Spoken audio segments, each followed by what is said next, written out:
আসসালামু আলাইকুম। আমি জরিনা, আপনারা দেখছেন জরিনা রান্নাঘর। আর আমার এই ছোট্ট চ্যানেলে সবাইকে অনেক অনেক স্বাগত। তো আজকে ছোট বড় সকলের জন্য মজাদার টিফিন রেসিপি নিয়ে আপনাদের মাঝে হাজির হয়েছি। তো ভিডিওটি শুরু থেকে শেষ পর্যন্ত দেখতে হলে আমার সঙ্গে থাকুন।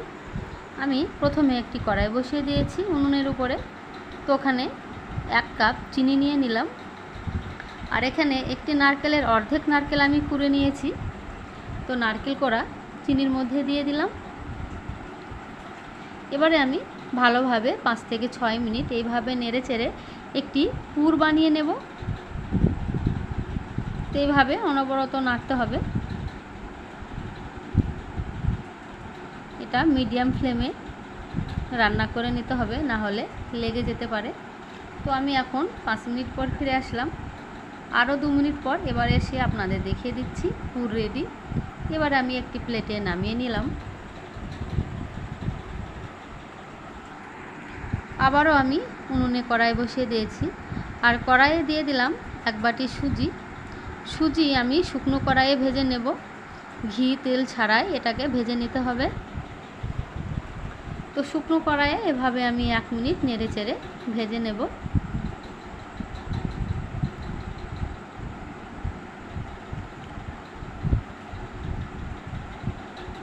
তো ভাজা হয়ে গেছে। এবার আমি জল দিয়ে দেব। তো জল দিয়ে দিলাম। এবারে জলের সঙ্গে সুজি খুব ভালোভাবে মিশিয়ে নিতে হবে। লক্ষ্য রাখতে হবে যেন গুটি গুটি না থাকে। এবার আমি দিয়ে দিচ্ছি পরিমাণ মতো লবণ। আর দিয়ে দিচ্ছি ওই বাটিরই 1 বাটি আতপ চালের ময়দা।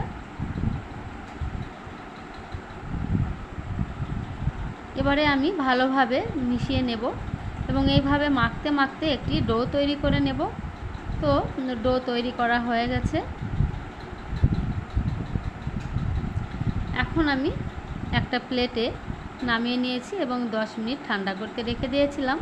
তো 10 মিনিট পর ফিরে আসলাম, ঠান্ডা হয়ে গেছে। এবার আমি মেখে নেব। তো তার আগে আমি একটু ইয়েলো ফুড কালার দিয়ে দেব একটু ভালো লাগার জন্য। এটা কিন্তু একেবারেই অপশনাল, আপনারা চাইলে দিতেও পারেন আবার নাও দিতে পারেন।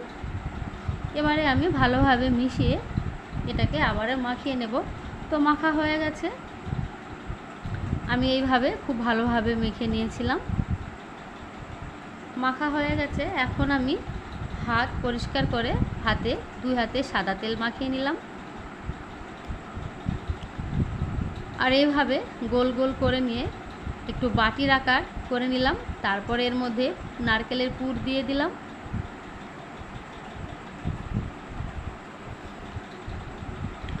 তো এরকমভাবে আমি একটা বানিয়ে ফেললাম।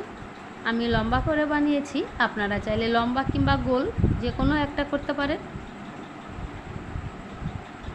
আবারও একটা আমি বানিয়ে ফেলছি। তো গোল করে নিয়ে একটি বাটির আকার করে নিয়ে আবারও পুর দিয়ে দিলাম।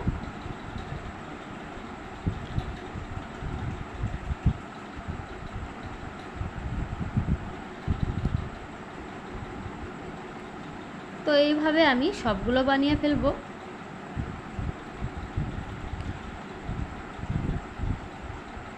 বানানো শেষের দিকে, তাই আবারও একটা দেখিয়ে দিচ্ছি।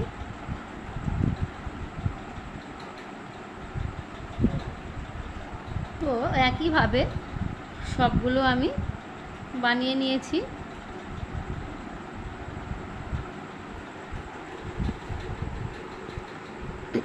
তো রেসিপিটি ভালো লাগলে অবশ্যই লাইক দিয়ে ভিডিওটি দেখা শুরু করবেন। আর এদিকে আমি সেমাই নিয়ে নিয়েছি। তো সেমাই আমি প্লেটে ঢেলে নিয়েছি। আর একটা একটা করে প্লেটে তুলে দিয়ে আমি সেমাই এইভাবে মাখিয়ে নিচ্ছি।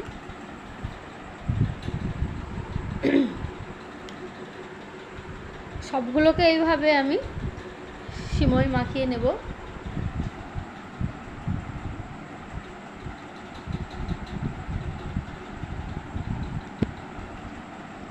আমি সেমাই দিয়ে করেছি, আপনারা চাইলে সুজির গুঁড়ো দিয়েও করতে পারেন।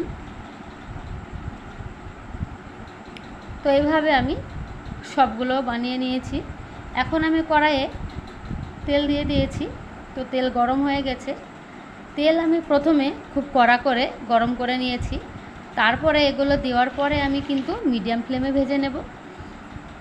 তো ভাজা হয়ে গেছে, এবার আমি তুলে নিচ্ছি। আর সবগুলো এই একইভাবে আমি ভেজে নেব। তো রেসিপিটি ভালো লাগলে অবশ্যই কমেন্ট করে জানাবেন। আর আমার চ্যানেলে নতুন বন্ধু হয়ে থাকলে অবশ্যই চ্যানেলটিকে সাবস্ক্রাইব করে বন্ধু হয়ে আমার পাশে থাকবেন। আর ভিডিওটি অনেক অনেক শেয়ার করে একটু দেখার সুযোগ করে দেবেন সকলকে। তো সবগুলি ভাজা হয়ে গেছে, এবার আমি একটু প্লেটে সাজিয়ে নিলাম।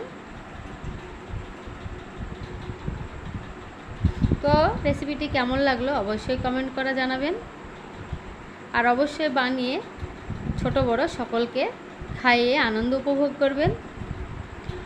তো আপনারা দেখছিলেন জরিনার রান্নাঘর। তো আজকের মতো ভিডিওটি এখানেই শেষ করলাম। দেখা হচ্ছে আগামী দিন নতুন কোনো রেসিপি নিয়ে। তো আমি একটি ভেঙে দেখিয়ে দিচ্ছি।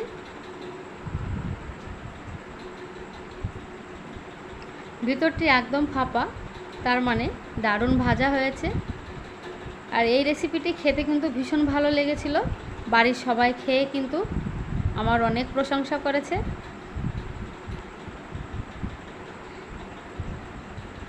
তো সবাই ভালো থাকবেন, সুস্থ থাকবেন। আল্লাহ হাফেজ।